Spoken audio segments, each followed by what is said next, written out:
Other than that, we were looking at this mean value theorem, and that's the main thing in here. But behind it, there's this extreme value theorem, and this TRECP is a theorem of relative extrema in critical points. That's how book named it. This is where the relative extrema point, the derivative is 0, right? And we proved that yesterday, almost all parts of it. Part was homework. So today I'm going to introduce this Rolle's theorem together and finish up and explain thoroughly that why the mean value theorem is so.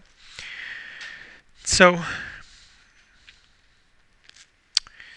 here is theorem of relative extrema in critical points. If there's relative extrema there, f prime of c must be 0. That's a critical number. So we understand why this is so, not just by looking at some pictures, but analytically. We proved that last time. So here's something called Rolle's theorem, and I'm going to copy this one down. This is similar to the mean value theorem, and I don't think you need to write this one down, but we'll read it together and I'll use picture to explain and then prove it. Continuous and differentiable on this interval. That's the same part, right, as the mean value theorem. But here, one condition they have that mean value theorem doesn't have is FA is equal to FB, right? So here's, for example, picture is x-axis, and here's a value, and here's a b value. This is f of a, the y value there, and f of b, they're exactly the same. Okay, so this value here is f of a and f of b. Then I'm going to write y equals k. Those are the two values there. Then it says in between this a and b, not this a or b, but actually inside there, and derivative is equal to 0. Okay, so let's apply the mean value theorem. Mean value theorem says secant slope of a secant line. This is the secant line, right? It happened to be the horizontal, and in somewhere inside that there must be another point whose tangent line is a parallel to the secant line. That was the interpretation of mean value theorem, right?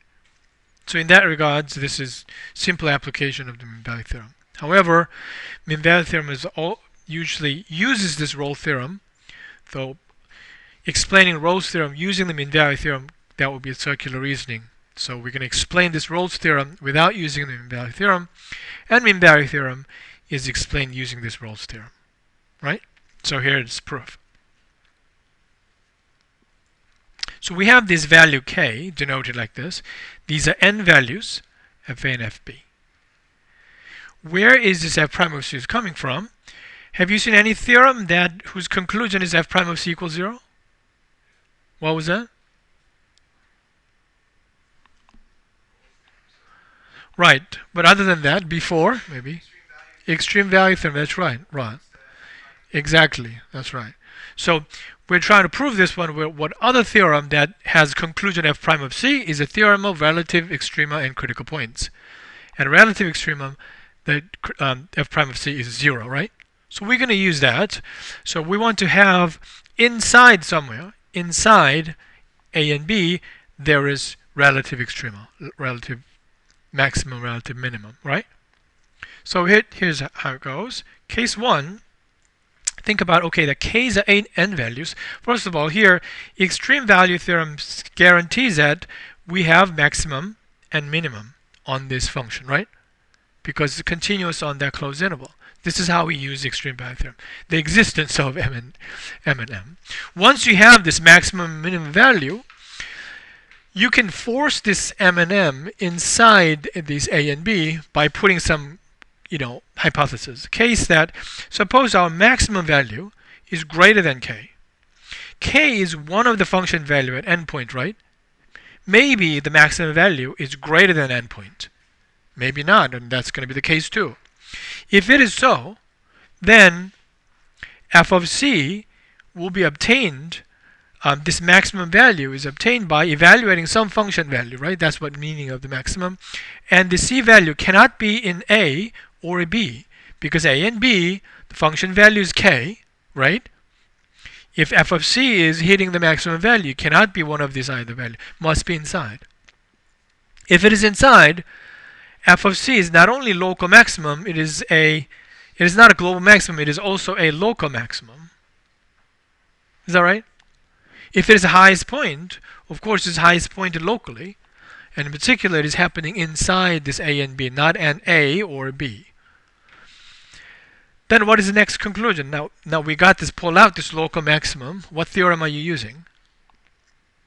The theorem of relative extrema, right? And critical point. This says f prime of c is 0. That's what that theorem says. So we got this one done. If the maximum value of this function is higher than this endpoint, well, sometimes it happens that maximum value is not higher than that endpoint, right? Is actually the other case. What if that doesn't happen? The other case is k, right? But this condition is really m equals k, because maximum value cannot be lower than k. K is one of the function value, right? This condition is direct negation of the statement, but knowing that m is the highest point, this condition is equivalent to m, capital M, being equal to k. Alright, if it is not happening, it must be in that case. Let's play with the minimum. What if little m is less than k? One of the function value, minimum, can be lower than that. If that's happening, then you know f of c will hit this minimum value eventually, and we know c, that it hits the minimum value is neither a or b. If it is so, that's going to be equal to k, but we assume that little m is actually smaller than the n value, therefore it cannot be equal to one of these two, so it's inside. Therefore, not only is the global minimum is f of c is a local minimum, and is happening inside the a and b, and by this theorem of relative extrema and critical point, f prime of c is 0 again, because it's differentiable. So f prime of c undefined is not the case, then f prime of c must be 0. So that's this case. The third case, that's case 2.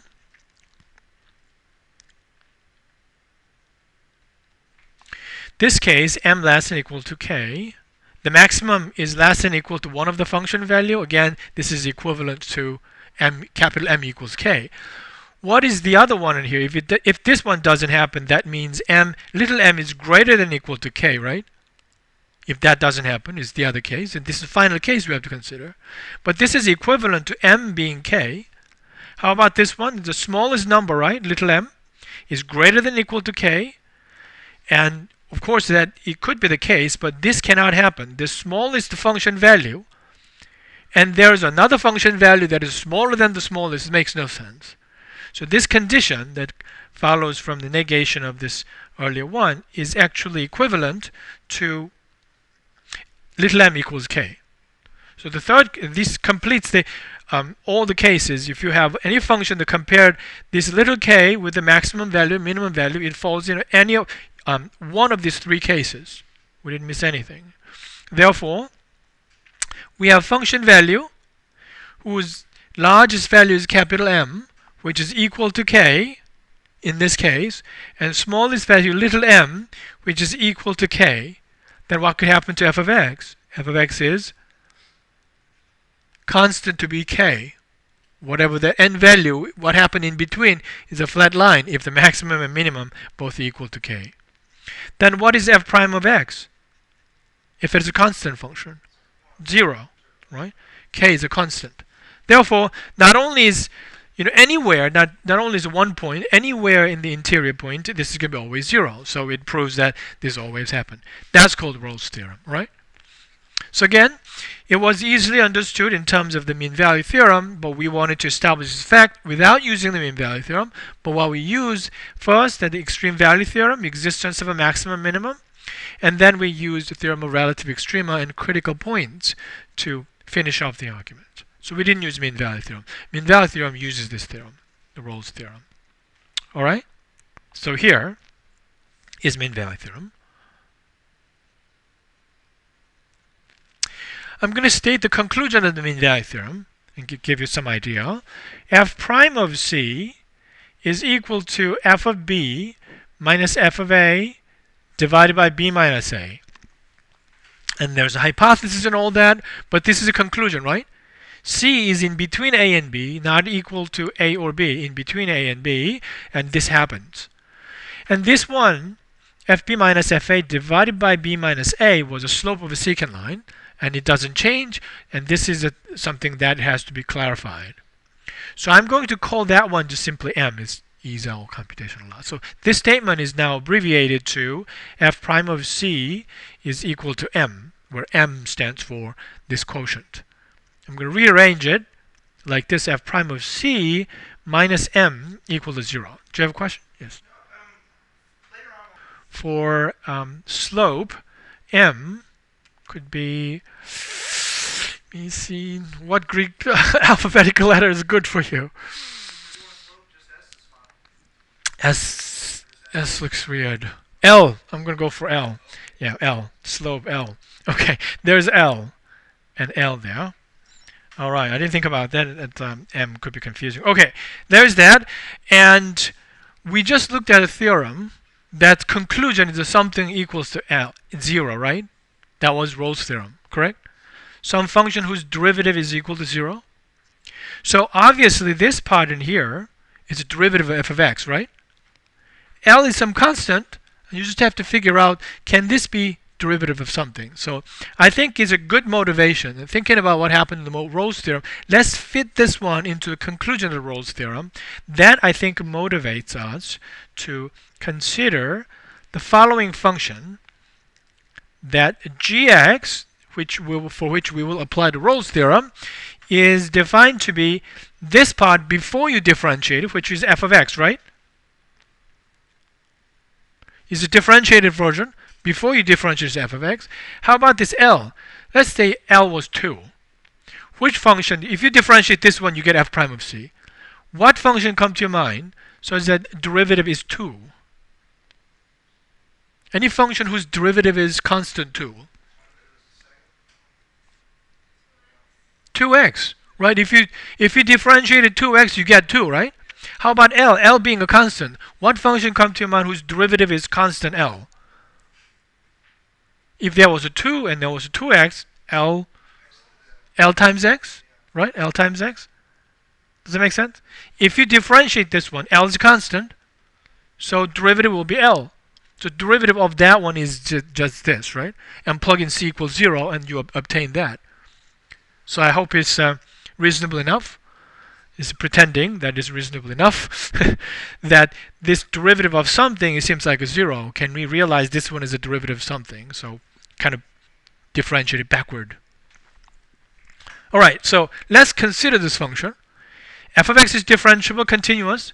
L times x is a straight line differentiable continuous, right? Difference will be differentiable and continuous. So that is okay with the Rolle's theorem. But remember, there was one more condition about Rolle's theorem. Differentiable and continuous, and one more condition was, that's right, this function considered an AB, g of a and g of b must be equal to each other, right? So we need to check, before we use the Rolle's theorem, we need to check that g of b is equal to g of a, right? We need to check that, and then we can use the conclusion of the Rolle's theorem. Let's calculate that g of b. What is g of b? Is that you plug in b here and b everywhere, right? So f of b minus L times b, right? What is g of a?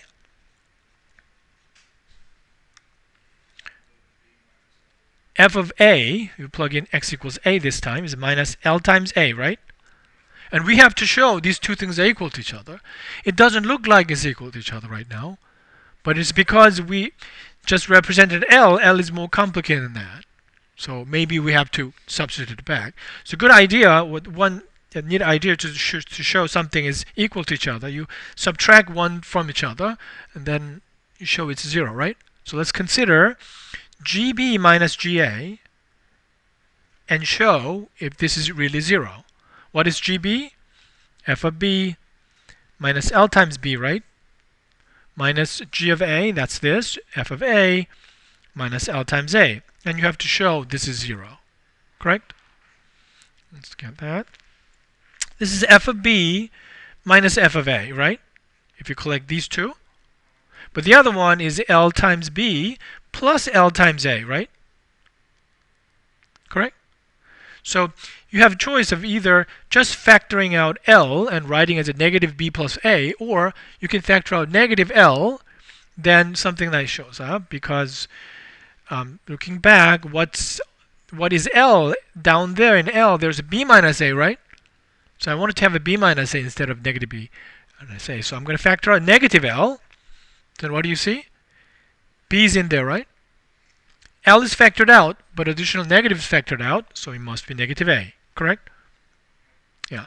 Then f of b minus f of a minus, now you replace what L is. L is this whole quotient, is f of b minus f of a divided by b minus a, right?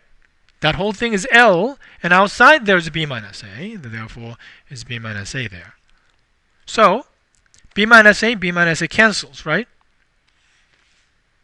These two things cancels, leaving f of b minus f of a. As it is cancelled, we have negative parenthesis f of b minus f of a. And do you see everything cancelled becomes 0? Yeah. So we were magically, turns out, magically GB minus GA is equal to 0. This proves GB is equal to GA, right? So everything, the three conditions in Rolle's theorem is satisfied. Differentiable, continuous, and the n values of this function, g of x, is equal to each other. So what is the conclusion of Rolle's theorem? So by Rolle's theorem, conclusion, g prime of c is what number? 0, right? Rolle's theorem, where c is in between a and b, correct? That's conclusion of Rolle's theorem. So let's rewrite this g prime of c in terms of f and L and all that. So that means is i.e. G of x was, by definition, it was this, right? So what is 0 equals g prime of c is, according to that description, is f prime of c, right? What is the derivative of Lx? L. Now you plug in x equals c, but there's no x anymore, right? So it is just constant L. So here's L. Right? So this whole thing was a motivation that we started from. So let's rewrite it. That means f prime of c is equal to L. Is that right? But what was L? L was the right-hand side of that equation of the mean value theorem, fb minus fa divided by b minus a. That's the conclusion of the mean value theorem. All right? So that's how these three things put together. Extreme value theorem allows us to prove this theorem of relative extreme and critical point. And from there we have a prime of c0 that helps us to quickly prove this Rolle's theorem, and simple algebraic manipulation allows you to prove this general mean value theorem. Very, very useful theoretically. All right? So that, I think, concludes that mean value theorem section.